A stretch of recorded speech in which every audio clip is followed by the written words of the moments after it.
지금으로부터 약 한 8년, 9년 정도 된 것 같습니다. 가까이 지내던 어떤 한 분이 저에게 이런 이야기를 했습니다. 목사님, 아무래도 제가 6개월을 넘기지 못할 것 같은데 제가 만약에 죽거든 목사님께서 제 시신을 좀 처리해 주십시오. 이런 부탁을 했습니다. 참 그 이야기를 듣는 순간에 마음이 좀 복잡했지만 그럼에도 불구하고 그분의 의사대로 제가 그분을 모시고 부에나 파크에 있는 그 한 변호사 사무실에 가서 사후 시신 처리 위임장이라는 것을 만들고 그 위임장을 손에 받아들고 집으로 돌아오는데 얼마나 마음이 아픈지요. 왜 그렇게 참 마음이 쓰라린지, 그러면서 내가 이 정도로 마음이 쓰라리고 아픈데 저분은 정말 그 심정이 어떨까, 그런 생각이 들었습니다. 결국 그분이 6개월은 좀 넘겼지만 폐암 말기로 세상을 떠났습니다. 자, 우리에게 이 가족이라는 것이 얼마나 중요한지 몰라요. 가족이라는 것이 너무너무 중요합니다. 그런데 오늘 본문 5절에 보시면 하나님께서 이렇게 말씀하십니다.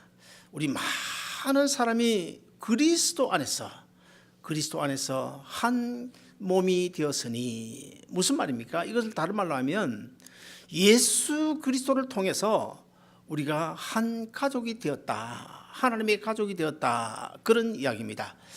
이 시간 우리 옆 사람 모시면서 집사님, 권사님, 집사님과 저는 예수 안에서 한 가족입니다. 그래 볼까요?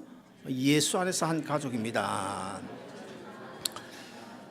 자, 이런 본문을 가지고 저는 두 가지 대지로 말씀을 드리고 싶은데, 첫째, 우리는 예수 그리스도 안에서 한 가족이 되었고, 그리고 한 가족으로서의 예수님의 몸에 붙은 지체라는 사실을 오늘 본문이 우리에게 가르쳐주고 있습니다. 여러분, 혈연 관계라고 그러죠. 피를 나눈 그 관계, 아버지와 자식의 관계를 이야기하는데, 사실 부부는 가족이지만 피를 나눈 가족은 결코 아니죠. 아무튼 간에 이 혈연적 가족이 얼마나 중요한지 모릅니다. 제가 얼마 전에 글로벌 다큐멘터리라는 그 프로그램을 잠시 봤어요. 그런데 그 내용이 무엇인가 하면 중국의 한 41살 정도 되는 어떤 분이 그 다른 한 분과 더불어서 어떤 직업을 가지고 있냐면, 중국이 얼마나 넓습니까? 아주 깊은 산 계곡이 있는, 전혀 사람의 발길이 닿지 않은 그런 곳을 가리켜서 우리가 무인지경이라고 그러잖아요. 그런 무인지경인 그 산골, 정말 아주 가파른 그 골짜기 계곡이 있는 그런 산골, 그런 데를 다니면서 뭘 하는가 하면, 그러니까 그 자연 상황 속에서 이제 벌들이 꿀을 치잖아요. 꿀을 토종 벌꿀이라고 그럽니까? 그런데 수많은 벌떼들이 벼랑 끝에 아니면 높은 나무에다가 이 벌집을 짓는 거예요. 그래서 토종 벌들이, 그리고 그걸 가지고서 우리 성경에도 보면 석청이라 나오죠. 그 석청이 이런 것들이 그냥 달려 있는데 그것을 떼어다가 파는 그런 일을 하는 사람입니다. 그런데 KBS 직원이 중국 그 방송국 직원과 더불어서 그들과 동행을 했어요. 동행을 하는데 얼마나 힘들고 고달픈지 몰라요.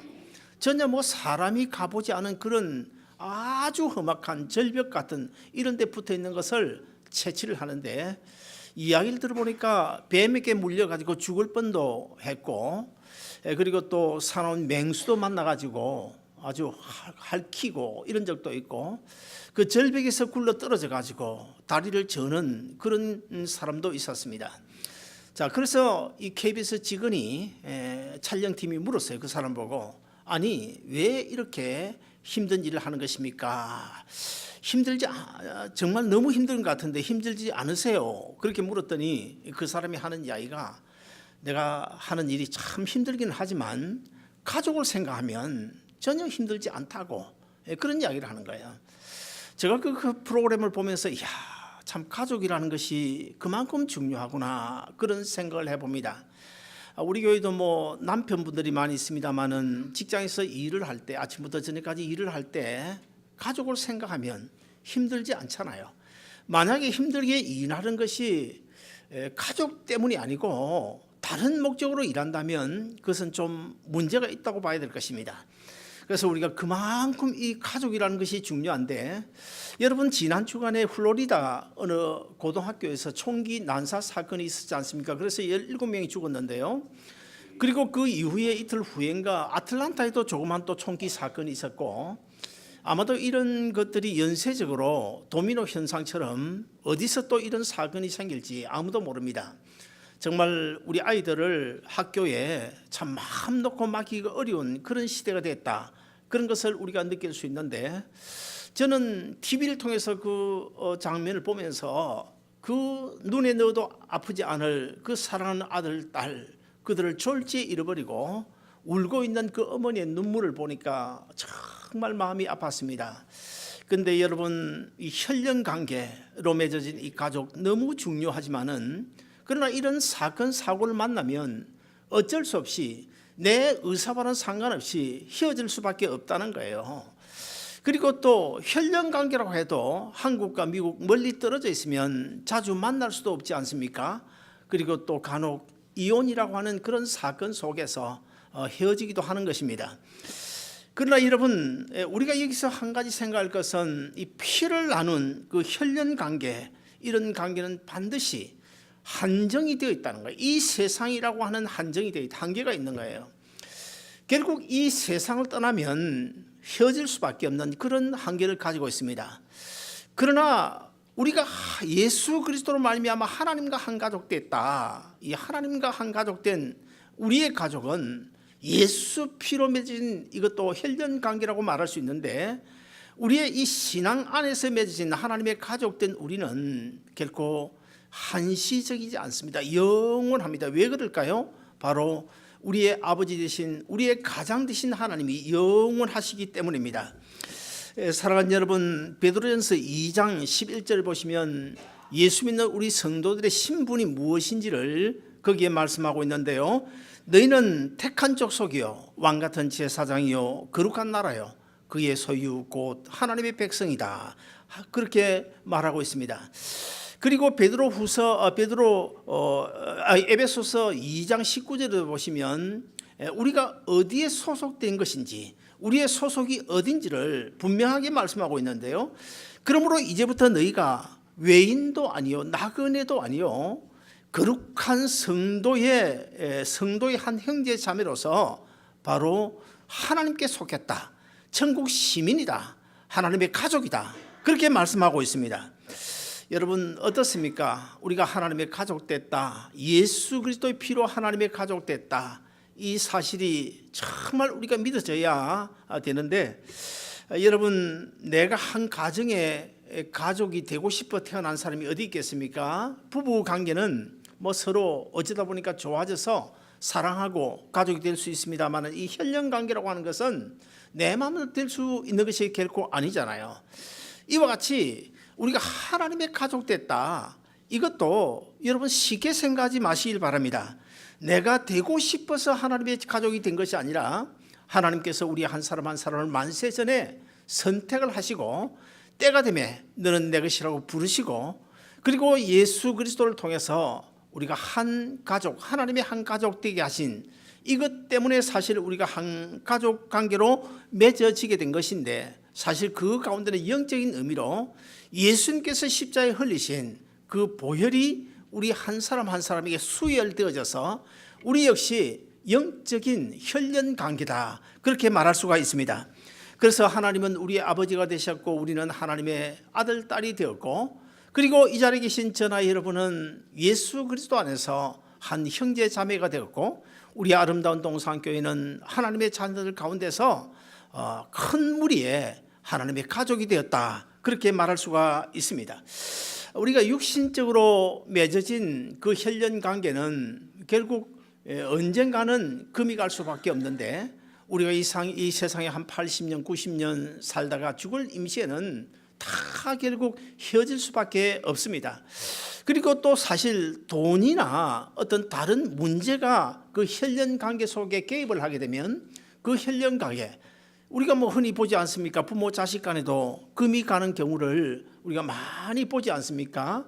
그러면 자, 혈연 관계가 너무나 중요한 것인데 왜 혈연 관계에 금이 가는 것입니까? 분명한 진리가 하나 있습니다. 왜냐하면 우리가 맺은 이 땅에서 부모 자식 간의 이 혈연 관계는 사실 피로 맺어진 관계지만 그 피 속에 뭐가 들어있습니까? 바로 죄가 섞여 있습니다. 그렇기 때문에 혈연 관계지만 죄가 그 피에 섞여져 있기 때문에 결국 어떤 금전 문제라든지 사탄 마귀가 틈을 탄다든지 하면 결국에는 금이 갈 수밖에 없어요. 그러나 하나님께서 예수 그리스도를 통해서 우리에게 맺어주신 그 예수 그리스도의 피는 죄가 없어요. 깨끗합니다. 정결합니다. 그런 깨끗한 피로 맺어주신 하나님과 우리 모두 혈연 관계이기 때문에 결코 금이 갈 수가 없습니다. 정말 우리가 예수 그리스도를 나의 구주로 믿고 하나님의 자녀로 살아가면 절대로 금이 갈 수가 없는 것입니다. 사랑하는 여러분, 그래서 사도 바울은 로마서 8장 35절 이하에서 우리의 관계가 어떤 관계인지 이렇게 말씀하고 있습니다. 누가 우리를 그리스도의 사랑에서 끊으리요? 환난이나 공고나 핍박이나 기근이나 적신이나 위험이나 칼이랴. 내가 확신하노니 사망이나 생명이나 천사들이나 건세사들이나 현재일이나 장래일이나 능력이나 높음이나 기쁨이나 아무 피조물이라도 우리를 하나님의 사랑에서 그리스도의 사랑에서 끊어 놓을 수 없느니라 라고 분명히 말씀하고 있어요. 우리는 예수 믿고 세례를 받음으로 하나님의 가족이 됩니다. 그래서 고린도전서 12장 13절을 보시면 우리가 유대인이나 헬라인이나 종이나 자유자나 다 한 성령으로 세례를 받아 한 몸이 되었고 하나님의 한 가족이 되었다는 거예요. 그리고 한 성령을 마시게 하셨느니라고 말씀하고 있는데, 물론 이 세례라고 하는 것은 영적인 하나의 의식이죠. 근데 여러분, 이 세례를 우리가 이런 식으로 비유를 할 수가 있을 것입니다. 남녀가 만나서 이제 뭐 연애를 하고 사랑을 하고 결혼을 하지 않습니까? 그러면 결혼 반지를 끼워주잖아요. 결혼 반지. 우리 박 목사님은 우리 박 사모님에게 뭐 다이아몬드를 해줬는지 백금 반지를 해줬는지 모르겠지만 저는 결혼할 때 백금 반지를 해줬어요. 돈이 없어가지고. 그랬는데 그 백금 반지도 동생들 공부 시킨다고 2번이나 전당포에 잡혀먹고 결국 마지막에는 팔아먹었습니다. 그래서 내가 나중에 이제 은퇴하면 교회에서 퇴직금을 얼마나 줄지 모르겠지만은 다른 건 못해도 다이아몬드, 조그마한 다이아몬드 반지는 내가 꼭 하나 해주려고 그래요. 그러다가 나중에 결국 팔아먹는 한이 있더라도 한 번은 꼭 해주려고 그러는데 우리 박 목사님도 다이아몬드 꼭 나중에 하나 해주세요. 이건 오늘 하나님 앞에서 약속한 거니까. 그럼 우리 이제 박 사모님은 복 받은 거니까 이제 커피를 한 잔 사든지 그래야 됩니다.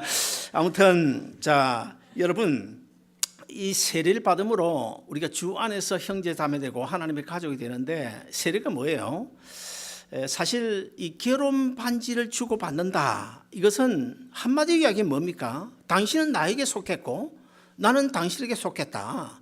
그러므로 당신은 내 거야. 그거 아닙니까? 이게 그런 표식이 바로 이 결혼 반지예요. 이 세례도 마찬가지입니다. 여러분, 우리 장로교에서는 약식 세례라 해가지고 물을 머리에 얹어서 약식 세례를 베풉니다마는 침대교회 가면 어떻게 합니까? 물 속에다가 푹 집어넣잖아요. 집어넣었다가 그냥 내버려 두는 것이 아니라 반드시 끌어올려야 됩니다. 끄집어내야 됩니다. 자, 물 속에 집어넣는 것은 뭘 이야기하는 것입니까? 주님과 함께 죽는다는 거예요. 그래서 물속에서 다시 끄집어내는 것은 3일 만에 부활하신 예수님과 함께 같이 산다는 그런 의미가 있습니다. 자, 그러므로 우리가 세례를 받음으로 세례교인이 되고 교회의 법에 따라서 입교인 명부에 올라가게 됩니다. 자, 입교인, 세례교인이 되게 되면 권리가 있어요. 어떤 권리가 있을까요? 첫째는 투표권이 생깁니다. 공동회에 참석해서 투표할 수 있는 투표권이 생기고, 그 다음에 두 번째는 교회 직분자로 비선될 수 있는 그런 자격도 생기게 되는 것입니다. 자, 이런 권리만 생기느냐 하면 그렇지 않습니다. 반드시 권리가 있는 동시에 의무도 생기게 되는데 그 의무가 뭘까요? 나는 하나님의 가족 됐다. 천국 백성 됐다. 하나님의 자녀 됐다. 이 엄연한 관계가 성립됨과 동시에 우리는 11조라는 하나님은 내 아버지시고 나는 하나님의 자녀라고 하는 이 관계를 날마다 한 달마다 주일마다 하나님께 그것을 확인하는, 그 관계를 확인하는 의미가 바로 11조입니다. 이런 의무가 있고, 그리고 또 교회에 오면 봉사를 해야 될 그런 의무가 있게 되는 것입니다. 그래서 오늘 본문인 로마서 12장 5절 이하에 보시면 이와 같이 우리 많은 사람이 그리스도 안에서 한 몸이 되어 서로 지체가 되었느니라고 말씀하고 있어요. 여러분, 이 지체는요 절대로 떨어져 나갈 수 없잖아요. 만약에 내 몸에 많은 지체들이 있어요. 근데 내 손이 나는 싫다고 그러면서 내 몸에서 떨어져 나가면 그 지체는 이미 그 순간 죽게 되는 것입니다. 죽게 되는 것인데, 이와 똑같이 주님의 몸에 붙어 있는 우리 한 사람들이 다 지체인데 나는 주님의 몸에서 떨어져 나가겠다. 그러면 그 순간 나는 영적으로 죽는 것입니다. 오늘날 그런데 쉽게 떨어져 나가서는 안 될 이 지체 사이에서 떨어져 나가는 그런 경우가 많이 있잖아요. 별것 아닌 말 한마디 때문에 그 지체 관계를 저버리고 떠나는 사람들이 간혹 있습니다. 그런데 그것도 그냥 떠납니까? 주님의 몸인 교회를 욕하면서 떠나는 이런 경우를 간혹 볼 수가 있습니다. 사람들은 우리가 예배 시간에 교회 나와서 앉아있는, 우리가 지금 앉아있는 이 자리를 제가 늘 강조하지만은 너무 쉽게 생각하는 거예요. 저는 그렇게 생각하지 않습니다. 여러분, 이 자리에 여러분이 오고 싶어서 오고 오기 싫으면 오지 않는 그것이 사실 하나님이 기뻐하지 않을지도 하지만, 사실 이것은요 우리가 매주일마다 교회 와서 하나님 앞에 예배드리는데 이게 결코 쉬운 일이 아닙니다. 이것은 어찌 보면 사실 기적이에요. 내 인간적인 마음대로 오고 싶어 오고 가고 싶어 간다면 한 번, 두 번, 한 달, 두 달, 아니면 6개월, 1년까지는 가능할지 몰라요. 그러나 절대로 내 마음대로 되는 것이 아닙니다. 하나님께서 불러주시지 아니하시면 이 자리에 결국 올 수 없는데, 그것이 왜입니까? 그것은 바로 하나님의 가족이기 때문에요. 하나님께서 우리를 가족 삼아주신 줄로 믿으시기를 바랍니다. 자, 둘째로 이 가족은 희생과 사랑으로 하나가 될 수 있습니다. 여러분, 우리가 흔히 교제란 말을 씁니다. 이 교제가 많은 거예요. 우리가 오늘 또부터 이제 소그룹을 모이는데 소그룹에 모여서 교제를 한다. 교제라고 그러면 우리가 같이 만나가지고 차도 마시고 밥도 먹고 그리고 서로 대화를 나누는 이것을 갖다가 우리가 교제라고 그러지만, 이 교제란 말의 본래 그 원어적인 뜻을 따져보면 같은 공통분모를 가진다, 그런 뜻입니다. 여러분, 수학에서 공통분모가 뭐예요? 오늘 저나 여러분, 우리에게 있어서 공통분모가 뭡니까? 바로 예수 그리스도입니다. 우리의 공통분모는 예수 그리스도예요. 우리의 만남도, 우리의 교제도, 우리가 봉사하는 것도, 우리가 예배하는 것도 예수 그리스도라는 이 공통분모가 있기 때문에 우리가 교제하고 하나님 앞에 나와서 봉사하고 헌신하는 것입니다. 그런데 우리가 주님의 몸에 붙은 지체가 되면 지체는 서로 사랑해야 된다는 것입니다. 손이 발을 사랑해야 되고 눈은 손을 사랑해야 되고 서로 사랑하고 서로 의지해야 되는데, 신약 성경에 보면 이 서로라는 단어가 한 50번 정도 나옵니다. 서로 사랑하라, 서로 도와주라, 서로 격려하라, 서로 의지하라, 서로 위로하라, 서로 건면하라. 이런 이 서로라는 단어가 약 한 50번 정도 나옵니다. 그러므로 우리는 이 서로 도와주고 서로 위로하고 서로 격려하는 가운데 지체된 사명을 다하고 주님의 몸을 건강하게 만들고 하나님을 기쁘시게 할 수 있는 그런 우리가 모두가 되어야 될 것입니다. 언젠가 제가 잘 아는 목사님 한 분이 계세요. 그 목사님, 우리 이 목사님은 아마 잘 아실 텐데, 애나하임 동양 선교회를 담임하시던 윤기성 목사님이십니다. 그분이 간증하셨으니까 제가 이야기를 하는데, 그 목사님이 어느 날 이런 이야기를 하더라고요. 자기 아들이 폴리스 경찰인데 어느 날 차를 이제 타고 가는데 갑자기 차가 고장이 났어요. 그래서 순간적으로 이걸 어떻게 해야 되지? 토잉을 해야 되나 어떻게 해야 되나 이렇게 머리가 복잡해 있는 순간에 아들한테 연락해 보자. 아들이 셀토스 경찰국의 폴리스맨이니까 연락해 보자. 그런 생각이 들어가지고 아들에게 전화를 했어요. 그런데 마침 그 아들이 가까이 있었는지 모르겠습니다만 아무튼 즉시 아버지 연락을 받고 달려왔어요. 달려오는데 그냥 온 것이 아니라 폴리스카 경찰차를 타고 현장으로 달려온 거예요. 그래서 아버지가 그 목사님이 차가 지금 시동이 꺼져가지고 지금 움직일 수 없는데 어떻게 하면 좋겠니? 그랬더니 이 아들이 운전석에 올라가더니 이것저것 좀 만지더니 금방 막 부릉 시동이 걸리는 거예요. 그러니까 아버지가 그냥 아주 프라우드해졌습니다. 그냥 얼마나 기분이 좋은지. 그것도 뭐 그냥 아들이 온 게 아니고 그냥 반짝반짝하는 그 불 반짝이면서 이 폴리스카가 와가지고 딱 세워놓고는 아들이 이걸 딱 꽂혀가지고 부릉 하고 시동이 걸리니까 너무너무 기분이 좋았습니다. 그래서 이 아버지 목사님이 아들 보고 아들 수고했어. 참 고마워. 그리고는 이제 출발하려고 하는데 아버지 잠깐 서 있으라고. 그래서 이 아버지 목사님이 오늘 아들이 혹시 용돈이나 좀 줄란가 그런 생각으로 차를 멈췄어요. 그런데 아들이 자기 그 폴리스 경찰차에 가더니 조금 있다가 노란 딱지 하나를 가져오더니 교통 티켓을 하나 발부해가지고 이 아버지 보고 아버지 이거 가서 납부하세요. 벌금 납부하세요. 그러는 거예요. 정비불량으로.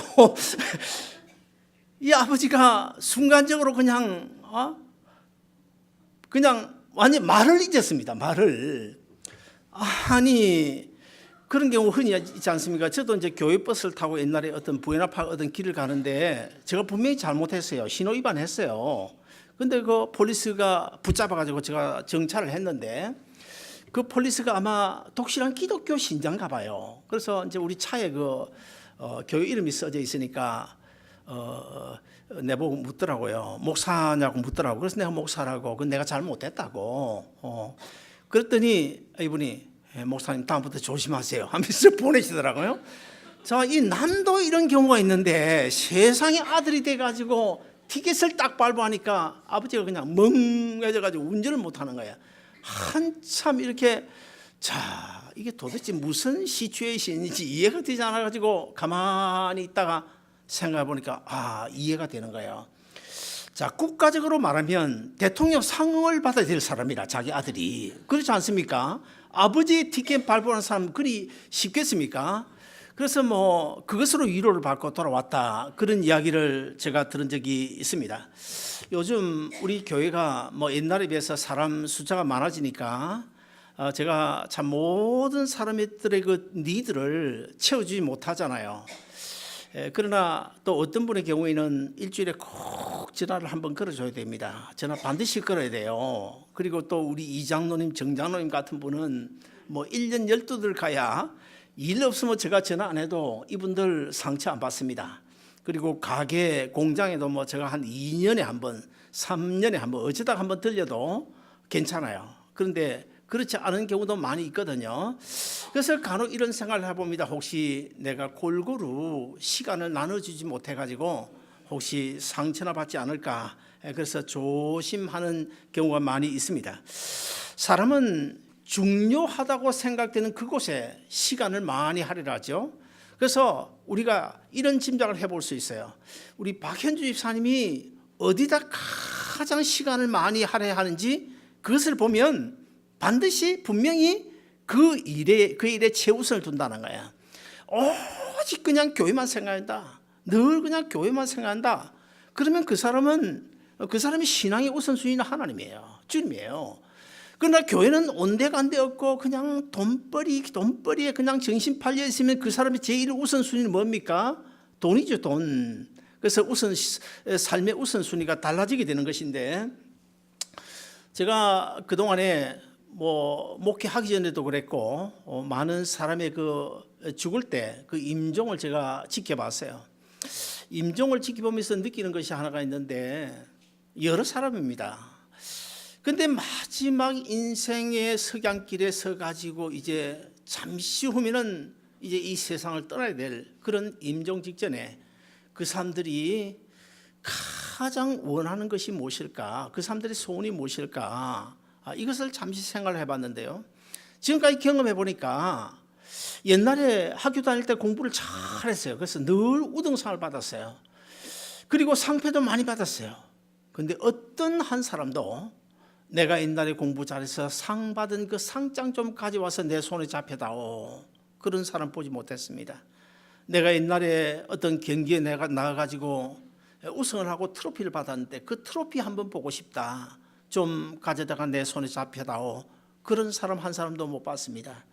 아니면 타고 다니던 좋은 벤츠 그 키 좀 내 손에 잡혀다오, 아니면 좋은 2층집 그 집 문서 좀 내가 한번 만져보고 죽었으면 좋겠다, 한번 가져다 다오, 그런 사람들은 한 번도 보지를 못했습니다.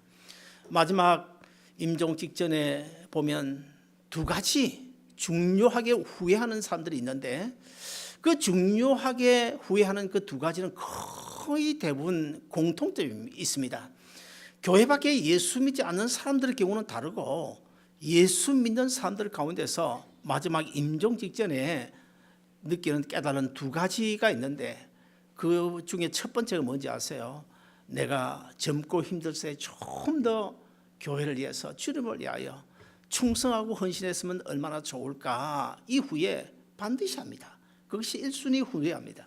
그 다음에 두 번째는 내가 옛날에 그 어떤 집사님하고 이런 관계로 비틀어져 가지고 한 1년, 2년 이렇게 원수처럼 살았는데 왜 내가 그때 그랬을까? 내가 왜 옹졸하게 그랬을까? 세월 한 달, 두 달 지나면 아무것도 아닌 것을 가지고 왜 내가 그랬을까? 그런 후회하는 사람은 제가 많이 봤습니다. 사랑하는 여러분, 오늘부터 우리 교회는 이 사순절 6주 동안 이제 소그룹을 시작하게 되는데요. 여러분, 소그룹을 하는 목적이 뭡니까? 우리가 최소한도 그건 알고 우리가 소그룹에 참석해야 되지 않겠어요? 소그룹에 참여하는 목적은 바로 예수님 닮아가기 위하여 우리가 소그룹에 참여합니다. 여러분, 예수님 닮아간다 그러면 결국에 예수님의 모습을 닮아가자 그러는데, 예수님의 일생일대의 가장 핵심적인 목적과 사건이 뭐예요? 바로 십자가에 죽는 것입니다. 그러므로 우리가 소그룹에 참석한다는 것은 바로 예수님 닮아가자는 것이고, 예수님 닮아가는 예수님의 그 핵심적인 그 목적은 바로 십자가에 죽는 것인데, 그렇다면 우리가 소그룹에 참여하는 것은 어떤 면에서 이야기하면 바로 우리가 죽으러 가자, 십자가 밑에 죽으러 가자, 그겁니다. 그런데 여러분, 이 십자가 밑에 죽는다, 왜 죽는 것입니까? 많은 주위의 생명을 살리게 하여 죽는 것입니다. 그러므로 우리가 소그룹에 오늘부터 참석할 때 예수님 닮아가겠다, 그런 목적으로 가는데 바로 나도 십자가 밑에 주님처럼 죽겠다, 이런 마음으로 우리가 참석해야 되고, 십자가 밑에 죽는 것은 바로 많은 생명을 살리기 위한 것이므로 우리가 소그룹에 참여하면서 늘 주위에 아직도 예수 믿지 않는 많은 사람들 한 사람, 두 사람, 그들을 생각하고 그들을 주님 앞으로 인도하는 그것 때문에 사실은 우리가 소그룹을 하는 거예요. 사랑하는 여러분, 저와 여러분 이 세상 사람들보다 먼저 불러 예수 믿고 구원 얻은, 다른 말로 하면 복음의 빚진 자라고 말할 수 있죠. 그래서 우리는 다른 빚은 다 못 갚더라도 복음의 빚은 이 땅에서 우리가 반드시 갚아야 됩니다. 반드시 갚아야 됩니다. 한편 강도처럼 죽을 임시에 부르지 아니하고 진작 젊었을 때에 우리를 불러주셨다.